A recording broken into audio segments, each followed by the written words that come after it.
Welcome everyone to Couch Potato Diary. Happy Wednesday, happy NHL Preview Day. My name is Peter Klein. Thank you very much for tuning in today.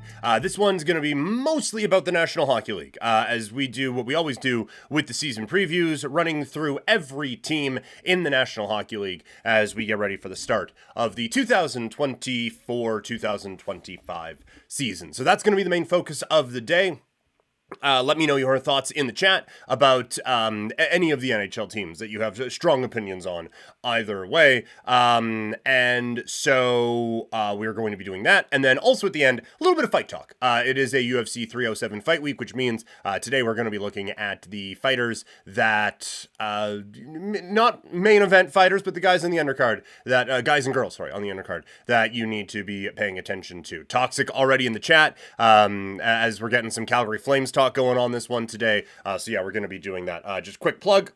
You see the hat? Calgary Cannons hat available now. seaofdead403.ca. Also, the Stampede Wrestling shirt behind me there. It's made its first appearance out in the wild last night at Wild Rose Wrestling. Congratulations to Sydney Steele, the new Wild Rose champion, setting up a really big match with him and Mo Jabari, no holds barred, coming up on the 29th, back at Brickwell Tap House. So, all of that out of the way, let's get into a lot of hockey talk today as we run through the entirety of the NHL.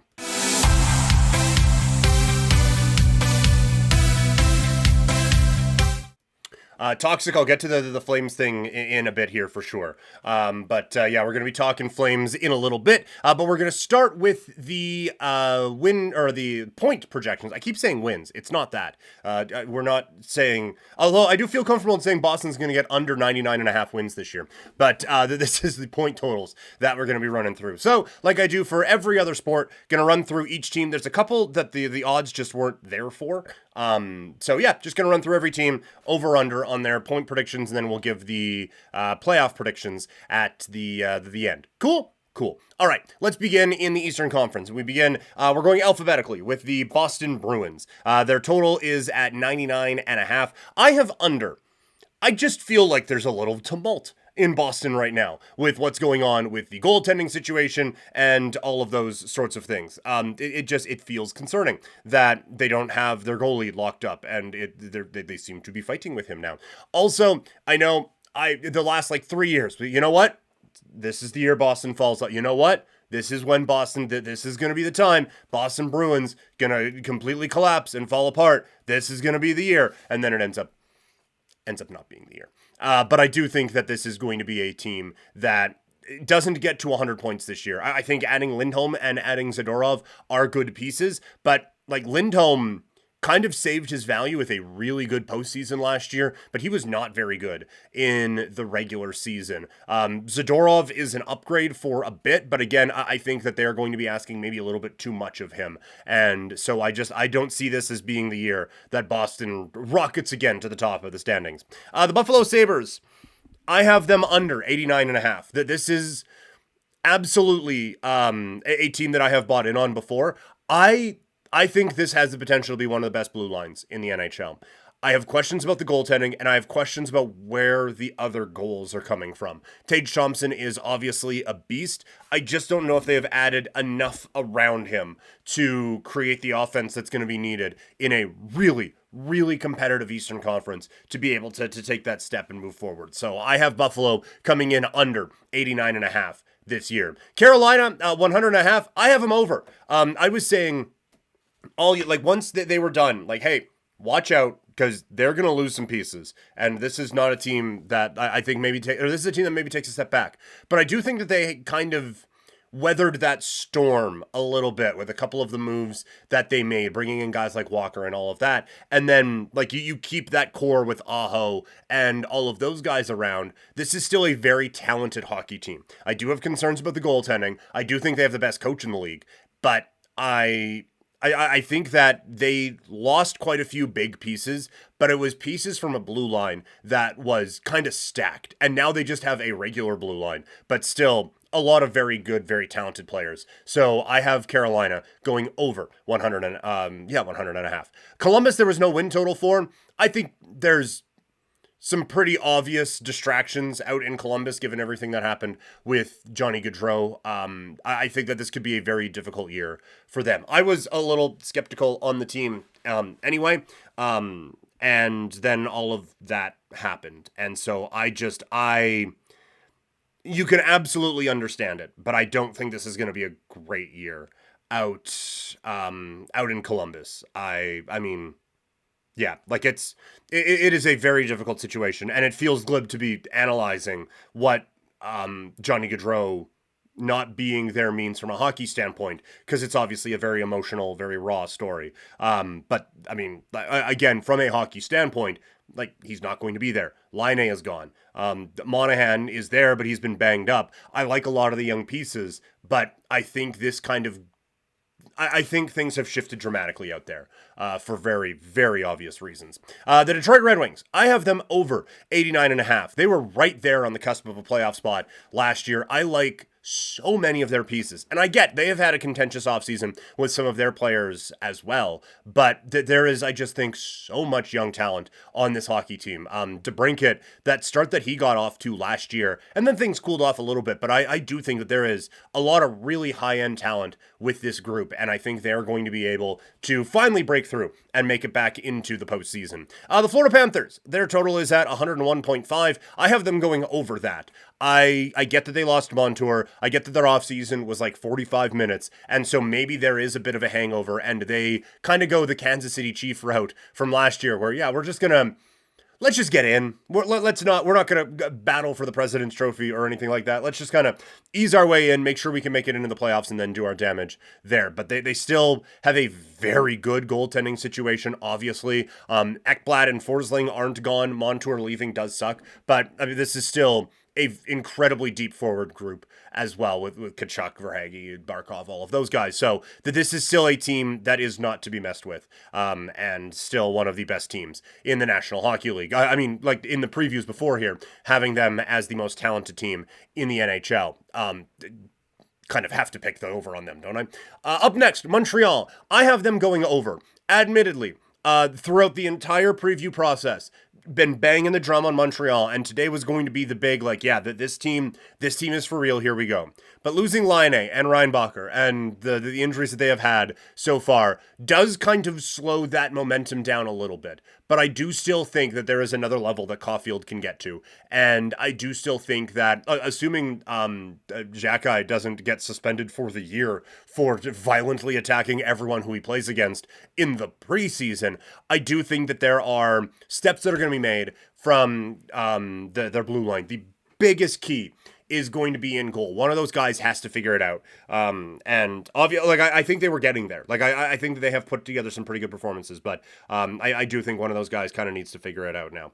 Up next, it is the New Jersey Devils. I have them going over 100.5. I have said before that this team, again, they add Shea, they add Markstrom.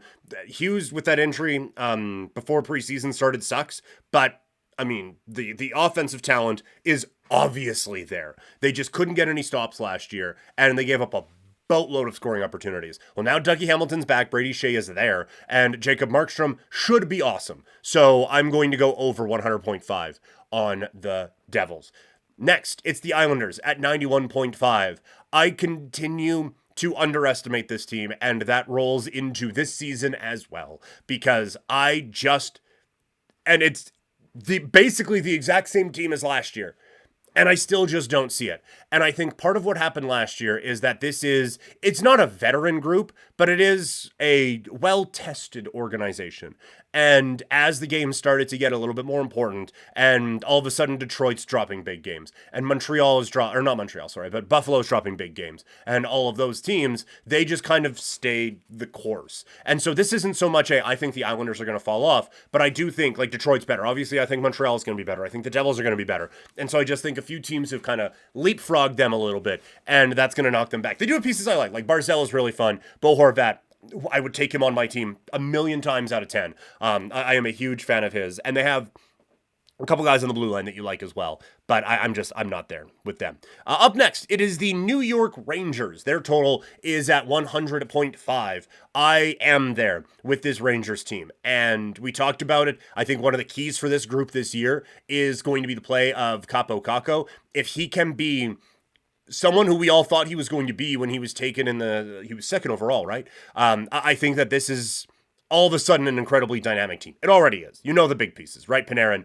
Zibanejad, Kreider, Fox, just silly talented hockey team up and down the lineup.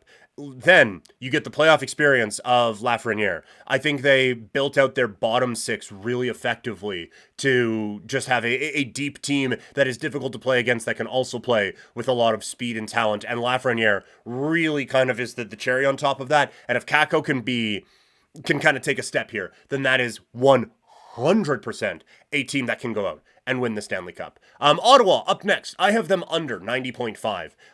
I think they figured out the goaltending situation, and maybe they did with going out and getting Ullmark, but Ullmark. I come Linus Ullmark. Oh yeah, Ullmark. But getting Ullmark, I think that does solidify the goaltending spot a little bit. And this is a flaw of mine, and I have addressed it. Anytime we do an accountability thing, it's like, yeah, you know what? Like, they made a move I didn't agree with. That doesn't mean the whole organization's going to shit. That being said, they got fucking boat raced on that Jacob Chikrin trade and just annihilated in that deal. And so I can't get there with this team. I want to, but I can't. Maybe if Norris is healthy, you can maybe get there, but I'm just there's still something missing in Ottawa for me. For Philadelphia, it is under 85.5, and to be perfectly honest with you, substantially under 85.5. I like a few of the pieces on this team, but I do think the ones that I like, the Couturier's, Lautens, those guys, we're kind of past it now. And so that concerns me a little bit with Philadelphia, is that we are just banking on a core that is still a little bit post-Apex here, and there hasn't been... there's a couple prospects to be excited about. Obviously, the goaltending situation took a rather dramatic and aggressive turn, but the Russian kid, why am I blanking on his name? But you know who I'm talking about. Comes in, maybe that there's something there, but I don't think the blue line's good enough. I don't think they have nearly enough scoring on this team, again, to compete in this conference. I think that this could be just an absolute bludgeoning of the Philadelphia Flyers this year. The Pittsburgh Penguins are next, and they don't have a point total where I was looking. So apologies for that. We're not going to be able to get an over-under on that. I know the world weeps, but I do think that this is going to be another tough year in Pittsburgh. It looked like they were going to make a move between the pipes, and they kind of just didn't, which was strange. They signed Crosby to the extension, so there at least isn't that. But what makes you think that this is going to be a good hockey team this year? Like last year, all of the old guys except for Crosby fell off. You could not ask for a better Sidney Crosby season than you got last year, and just no one around it stepped up. And they added nothing to this team. So I think this is going to be rough for Pittsburgh. This next one probably shouldn't surprise you. Tampa Bay Lightning, under 99.5 points. The loss of Stamkos in that locker room and on the ice, I think is going to be for real. I think that there is going to be, not that, you have Hedman, Point, and Kucherov. There's still a lot of leadership there. John Cooper can kind of be an arrogant prick, but I think he is one of the best coaches in the NHL too. So that there is a lot there. But I do think losing Stamkos and Sergachev and replacing them with Gensel and McDonough, I view both of those as L's. And this is why I talked about them in the I'm worried I'm wrong about them, or things I'm worried about episode, because I could be, right? Like, Gensel could be the perfect fit with Kucherov and Point and just score 80 billion goals, and this team's going to ride off into prominence. And McDonough, back where he is comfortable out in Tampa Bay, isn't going to have maybe a bit of a fall-off that I expected, and he is going to fit perfectly with what this team does. And Vasilevsky is going to be just one of the bright shining stars of the league one more time, and this team is going to ride off to 110 points and threaten for the President's Trophy. Maybe all of that happens. I just don't think so. I think that they're like losing your captain for a billion years and emotional leader in Steven Stamkos and a guy who has scored 40 goals in 2 of the last 3 years and replacing him with Jake Gensel is a loss. And I think Gensel's a fine player, but I don't think he's that guy. And then losing the athleticism and the skating ability that Sergachev has and replacing it with a relatively expensive Ryan McDonough doesn't help either. So I think Tampa Bay takes a step back this year. I have them under 99.5. The Toronto Maple Leafs at 102.5 points. I went back and forth on this one a lot. Because on the one hand, every year when we go into the regular season, the last viewing experience of the Leafs has been bad. Because the playoffs were bad. I also think that giving a long-term contract to Tanev is the slightest bit of insane. And also, there's the whole Mitch Marner thing going on there. Oh, and you switched captains this year, which is never awkward. And so there's just a lot of noise going on. That being said, the additions they made on the blue line, while maybe not the best for the long-term security of this franchise, I think makes them better this year. And I think does improve the blue line. And this is the last go at it for this team with the core 4 or 5 or whatever you want to say. And I do think that wall between the pipes is fine. So I do think that there are a few reasons for optimism. The one thing you can say about the Leafs, they're pretty good in the regular season. So I am going over 102.5 for this Toronto Maple Leafs team. I do think the additions they made are enough to get them at least into the postseason. And then finally, we close out the NHL preview on the Eastern Conference side with the Washington Capitals. They come in at 88.5 points. I have them going under. I just don't like this team. I think that they got a goalie who got hot last year. I think to really bet the farm on that this year is maybe a little bit of fool's gold. And we'll see. Maybe Lindgren does come back and is just awesome again. But I have major concerns about that. I think that they are... To get to this number, to get to basically 90 points is what you're looking to get with a over on this. Pierre-Luc Dubois has to be the Pierre-Luc Dubois that whoever is still defending that guy thinks he can be. And Andrew Mangiapane needs to get back to being a 30-goal scorer. I don't see it happening. It was a really cool story what they were able to do when they traded off a few pieces and then all of a sudden the kids started going. But it's just, I don't think it's sustainable. I think Ovi's going to get all of his goals. I think Washington is going to be fun to watch still, but there are too many pieces on this team I don't like for me to think that this is going to be a 90-point team or a playoff team this year. So I have Washington under 88.5. All right, just for my own sanity in editing this later, we're going to hit the hockey talk thing again, and we're going to get now into the Western Conference preview.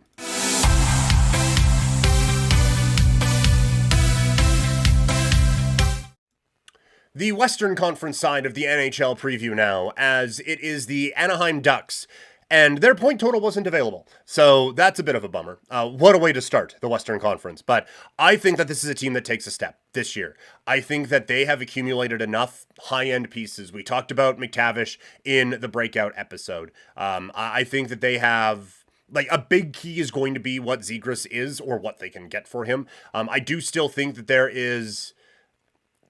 there's obviously some holes on this team, and so maybe I am being a little optimistic about it, but I just think that their young kids are ready to take that step, and so they're not going to be a playoff team, but I think things are going to improve out in Anaheim. All right, let's go to the Calgary Flames. We got the Calgary Cannons hat on. We got Calgary Stampede shirt in the background. Well, let's talk about it. First, Toxic saying in the chat, I find out that Hansik's ELC slides for another year. I think it's best to keep him in the A this year.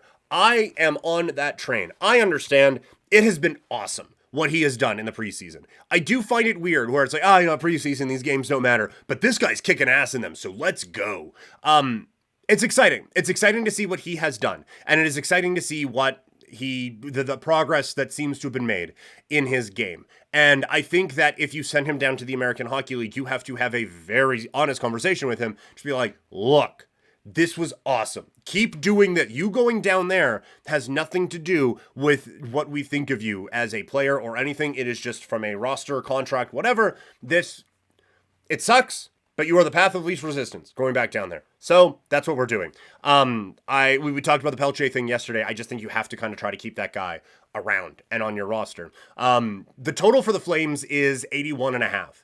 We have talked before. I do not know how you get to this team being a 500 hockey team.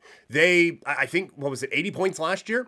And that was with all of those guys who they traded away, at least playing for part of the season. You had Markstrom the whole year. You had Hanifin for most of it. You had Tanev for most of it. You had Zadorov for a bit of it. You had Lindholm for at least some of it. Now, he wasn't giving you a whole lot, but he was still there. And so you had all of those pieces. This blue line is not the blue line of a 500 hockey team. And while I do think that there is a scenario where Wolf and Vladar are just great, and they maybe steal a few, I think you are asking a lot of this team to assume that they're going to get to 500. Maybe they don't just totally bottom out, but 82 points for this group? I do not see it. So I am going under on the Flames at 81.5. Chicago, 73.5. I have them over this year. I think that Connor Bedard showed last year he is special. Everything that we thought about him, he is. They went out. They're basically acquiring Taylor Hall again because he missed basically all of last season with that injury. They acquire Bertuzzi. They just bring in a few more actual NHL players to hang out on this roster. And so goaltending could still be a concern, but I think that they do take a step this year. Colorado at 102.5 points. This was one I went back and forth on a little bit. And if for no other reason than when I went over my Central after, a lot of overs. Lot of overs. Deeds, it's fine. Deeds, it's all good. We did the 10:30 stream yesterday, so it messes with you a little bit. So no worries. No need to worry. Happy you're here now. For Colorado, the downsides are pretty obvious. The Landeskog issues, goaltending we don't trust, and those sorts of things. But the upside is they have one of the 3 best players in the world in Nathan McKinnon. They have one of the 5 or 6 best players in the world in Cale Makar. They have the best defensive pairing in the league with Makar and Taves, and they're just kind of awesome. So I do think that this will be a team that gets over 102.5 points this year. The Dallas Stars, their total is 102.5 as well. I have them also going over. So again, the Central has a lot of points. A couple teams that are going to get beat up on. We'll talk about them in a second. But I think that this is a Dallas Stars team that, yes, it could be another year of regression for some of the older guys. But now a full season with all of those young kids, the Johnstons, the Stankovens, all those guys, kind of pushing that forward, and Ottinger continuing to show progress and growth, or just staying great. I think either way makes this one of the best teams in the National Hockey League. And I think Heiskanen is criminally underrated. Losing Tanev is a bit of a blow from the playoff team from last year, and I don't think they really replaced him that well, but there's still enough talent on this team to get them pretty far. Edmonton, their total is at 108.5, by far the biggest point total in the NHL totals this season. I have to go under on that. I just... To assume a team gets to 110 points, basically, is just a lot. And I get, they figured it out last year. And I know some people have been a little bit questioning of the offseason, and it didn't end great with Holloway and Broberg on their way to St. Louis. But I still think adding Skinner, adding Arvidsson, those are some smart moves. And so I do think this is going to be a good hockey team. But 109 points is insane to assume. Anyway, teams are going to get to that point. But that's just, no, I cannot get them there. When you still have maybe some of the blue line issues you may have, when you have the goaltending inconsistency that this team has had, I just can't get them to that point. And, Stanley Cup hangover and all that stuff as well. So I go under on them. Although, the last team that lost in the Stanley Cup final went on to win it in the next year. And maybe Edmonton will. We'll talk about playoff stuff in a little bit. Up next, it's the LA Kings. I'm going under 96.5. I just think a lot of teams have kind of passed them by a little bit. Maybe they figured out the goaltending situation when they moved on from PLD and brought in Kemper in the offseason. But I still think something is missing, and maybe it is another step forward for Quentin Byfield. But I think that there just needs to be a little bit more scoring punch. And also, this blue line, like Doughty was kind of starting to fall off anyway, and now he's just hurt. And I think that it's not as strong of a defense as maybe some people give them credit for. So I'm going under 96.5 on the Kings. Minnesota, I'm going over 94.5 for this group. Kirill the Thrill is back, and he is just absolutely just dealing. So yes, he is great. And this offense, like there's a lot of pieces to like on this team. They got super banged up a year ago. And so I think that just health is going to help get them to this point, or to over 94.5 here this year. Nashville, their total is at 99.5. I can't, in all good conscience, or just for continuity, go off about how Tampa Bay lost Steven Stamkos and how that's going to hurt their season, and then say Nashville brought in Stamkos, and now that's not going to mean anything. No, I think it's going to mean something. I think that this team went very far, considering they had exactly one line that you were worried about with Forsberg, Nyquist, and then whoever. And now to go out and acquire Stamkos and Marchessault to basically just build a second line. They are a little soft down the middle, and that is a bit of a concern. But there is, with Forsberg and Nyquist and Stamkos and Marchessault, and still Roman freaking Josi back there on the blue line, there is still, I think, a lot to be excited about with this team this year. And they are clearly going for it. So I think that this is really going to be a team that takes a step. San Jose, I have them under 64.5. I think this is going to be similar to the Chicago Bears, what we kind of predicted for them. Now, that hasn't necessarily turned out, but they're going to take steps forward, but maybe it's not going to show so much in the standings. It's going to be more an on-ice thing, like, okay, you feel better about this. They did go out and acquire some actual NHL players, which helps. But I still think that there is a severe lack of talent on this team that is going to, I think, hold them back quite a bit. Now, you only need them to get to 65 points to hit the over on this, but I still think it's going to be under on that group. Seattle, I don't necessarily love the long-term contracts they handed out, but I do think, again, Montour and Stevenson make them better this year. And those are two guys, like, proven commodities in the postseason and all of those things. And like Stevenson, I have long said, that's just a dude you win with. So I think that there is a lot to be excited about in Seattle, honestly. If Beniers can maybe have a bounce back from what happened a season ago, they have still quite a few very good players. It's just built out to be a bit of a deeper team. Goaltending maybe, but defensively, excellent hockey team. And adding Stevenson, I think, does boost them over that 88.5. St. Louis Blues, I have them under 87.5. They are a team that feels like they are kind of stuck in the middle, and going out and getting Broberg and Holloway, I think, help quite a bit. But you look at the rest of that Central Division, and it is tough, man. Like, we just talked about how Nashville got better. Dallas is still really good. Colorado is still really good. Anticipating a better year for Minnesota based on health. They're going to be good. Utah, I think, takes a couple of steps forward this year. Winnipeg is still challenging, and the Chicago Blackhawks were expecting to take a step. I think that kind of similar to Philadelphia over on the East, I think here in the West, St. Louis has a real challenge on their hands with just there being a lot of very good teams around them, and some of your kind of core pieces maybe starting to fade a little bit. And so I kind of think this is going to be a really, really long year out in St. Louis. So I have them under 87.5, and honestly, probably substantially.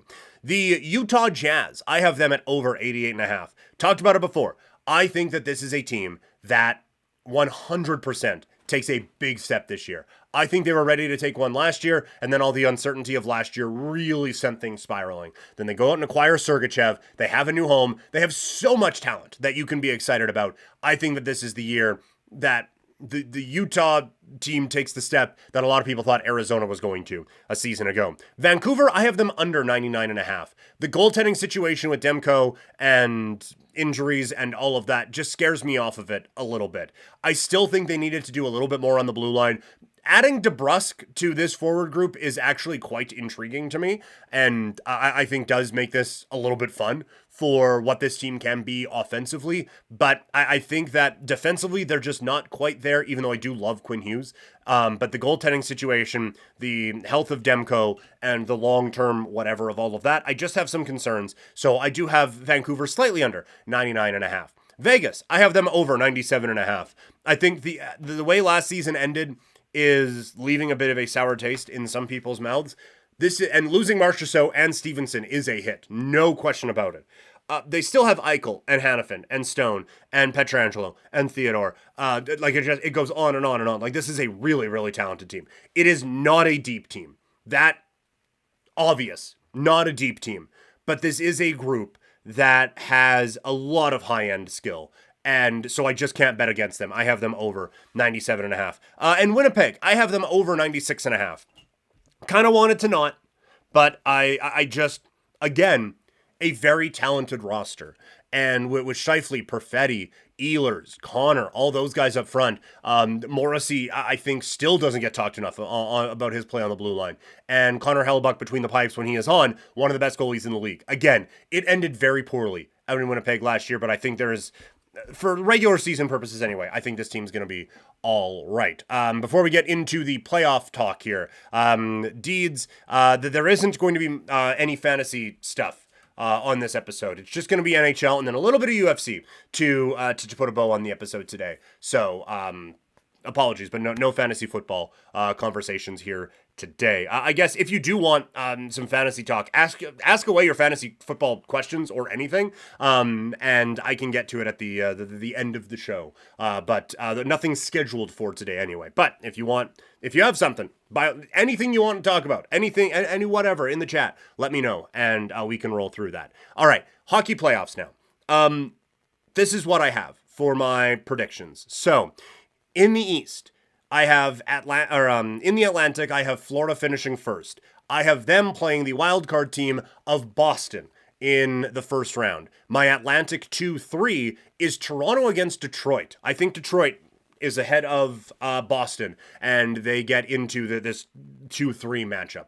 I have the number one team in the Metro as the New Jersey Devils. I have them playing the wild card team of Montreal.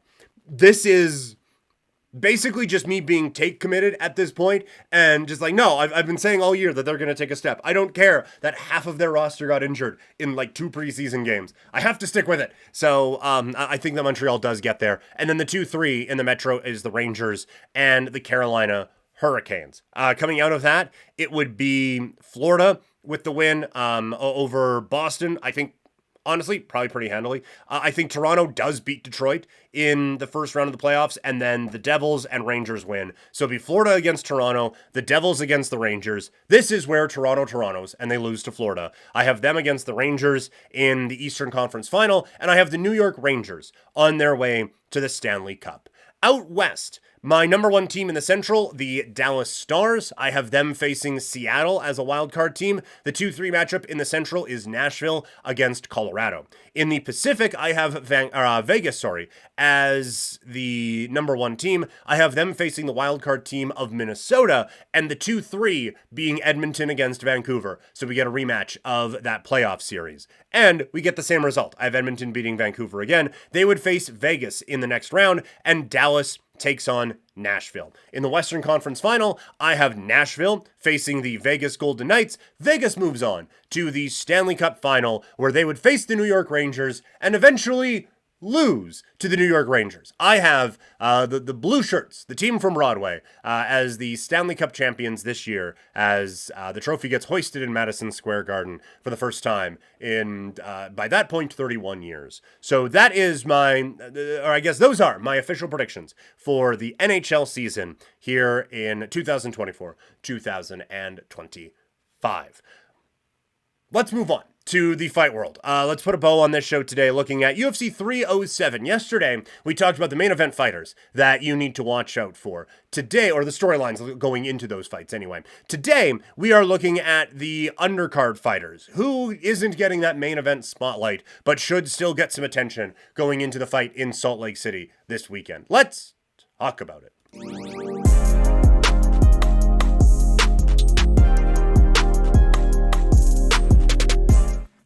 UFC 307 goes down this weekend from Salt Lake City, Utah. In the main event, it's Alex Pereira defending his light heavyweight championship against number 7 contender, some crazy how, Khalil Roundtree. And while Pereira is obviously a big spotlight fighter, and then the co-main with Raquel Pennington against Juliana Pena, a couple fighters from The Ultimate Fighter, there's a rivalry, a lot of talk, so a lot of spotlight on them. But there are some other fighters on this undercard that we should be paying attention to. So I'm going to give you 5 today that we should be watching for. The first one, he's a legend. It's Jose Aldo. Coming off of a win in his last fight, he is still genuinely one of the best fighters this sport has ever seen. And no, it is not the same as when he was kicking Uriah Faber's leg off in WEC on their only pay-per-view. And no, it is not the same when he was running through everyone en route to a giant clash with Conor McGregor, when he probably definitely should have got a rematch against Conor McGregor after that fight, but is what it is. But it is still a legend, and it is still someone who I think has kind of matured in this fight game to understand what his strengths and weaknesses are in 2024. And so another opportunity to see one of the all-time greats. You have to take that chance. The next fight, or this one is the full fight that I think we should really be paying attention to. It is Ketlen Vieira against Kayla Harrison. I think the UFC is hoping that Harrison gets a win here, setting up a title opportunity against either Pena or Pennington, depending on how that fight goes. Harrison obviously coming with a lot of fanfare from the PFL, although not undefeated after losing her second last bout in the Professional Fight League. But she comes in, dominates Holly Holm, and they are trying to, I think, fast track her. For Vieira, I think she's won 2 of her last 3, so I don't think she gets rocketed into a title opportunity if she picks up a win, although this would be a gigantic win over Kayla Harrison. But Harrison is legitimately, she was probably the best fighter not in the Ultimate Fighting Championship until that changed, and she signed in the Ultimate Fighting Championship, and now she's one of the best fighters in the Ultimate Fighting Championship, and resume-wise would be very deserving of a title shot coming off of this one. Joaquin Buckley is the next one, has won 4 in a row. He gets an interesting test against Stephen Wonderboy Thompson. This would be the biggest name that Buckley has beaten so far. He does have a couple of good fights on a 4-fight winning streak here, but this would be a gigantic name for him and put him, this isn't one where, and he would rocket his way into a championship opportunity or anything like that. But I do think that this would put him in line for a very big fight, probably to start 2025, and put him in okay, this is maybe a guy we need to watch going into next year. And the last one, Carla Esparza, retirement fight against Tisha Pennington. These two, I don't know how their paths haven't crossed aside from a quarterfinal fight on The Ultimate Fighter, but this is the retirement fight for Carla Esparza against Tisha Pennington, formerly Tisha Torres. This is, it's an amazing career that Carla Esparza is going to be leaving behind, and an amazing legacy that she kind of, again, leaves here in the Ultimate Fighting Championship. It's great that she was able to get this spotlight with The Ultimate Fighter when that was still a thing, and then moving into the world of the UFC as a champion, and then this last little act here where she was able to maybe get a couple beneficial matches along the way, and that helped her out, but still put her in a position to go back and win another championship. It's really, really cool to see her getting this spotlight one more time. And a fight with Tisha Pennington, a couple of, as far as a couple of, I don't want to say legends, but a couple of fighters who have really paved the way for this kind of next generation of fighters to come. So a very interesting fight here to round out UFC 307. So those are some of the fighters you should be watching for coming up here on Saturday in Salt Lake City. All right, Deeds is asking a fantasy football question. So let's go to talk some football.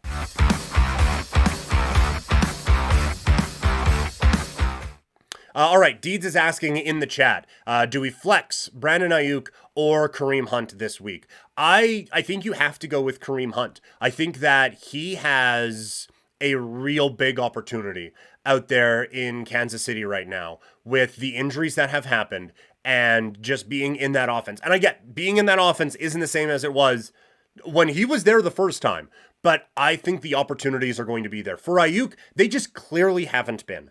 And so from a talent standpoint, you would assume that Brandon Ayuk on the 49ers, you would want him over the guy who was on his couch 2 weeks ago. But I think the opportunity is there. And obviously, Kareem Hunt is the weight he's different than what we saw last year. He's coming off of an injury last year that I think kind of held him up a little bit. And so I think we saw last week what this guy can be and actually how good he can be. And so I think that when you look at the injuries that are there and how Steele kind of fumbled that job away, I think it'll be, at least this week anyway, Hunt and P. Ryan to be a couple of interesting pieces, and I think we're going to see at times both of them because they just don't have the pass catchers out there to just leave talented players on the sideline. And so when you look at the creativity of Andy Reid, the talent of Patrick Mahomes, and quite frankly the talent of Kareem Hunt, I think you have to look at Hunt as an option in this week. And yeah, to your point, he looks like he's an RB1 this week, quite frankly. Like he is looking like a guy, especially now that we're into bye weeks, he's looking like a guy that you can feel really comfortable with, not even just in a flex, but in a running back spot. He was available, I think, in 37% of leagues. I would imagine that changed rather aggressively as the waiver period has kind of wrapped up. But yeah, I think I would go with Hunt there, Deeds, as you look to bounce back from almost losing to me last week. You know what? Vampire League, though, I'm feeling confident this week that I'm going to be able to get my first win here as I'm facing Gino. I have my highest projected points of the year, so let's see if we can go out and get a dub in the Vampire League this week. All right, that is going to do it for the stream today. Thank you all so much. Deeds and Toxic, as always, thanks for popping in the chat. If you guys missed anything, it's all going to be available in podcast, all going to be available up on the YouTube channel. And if you just want, this was... or if you want just the hockey, or if you want just the UFC, or if you want just fantasy football talk, it's all sectioned off in the YouTube channel, youtube.com/@CouchPotatoDiary, the annoyingness that is that. This is it for this stream, but it's not it for the channel today. Going to be back on doing a Flames stream later on today. That's going to be...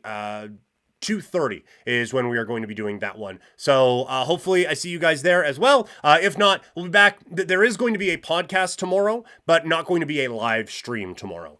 So the live stream for the podcast is back on Friday. Thank you guys so much. Make sure you get some gear over at seaofdead403.ca, and I'll talk to all of you guys later.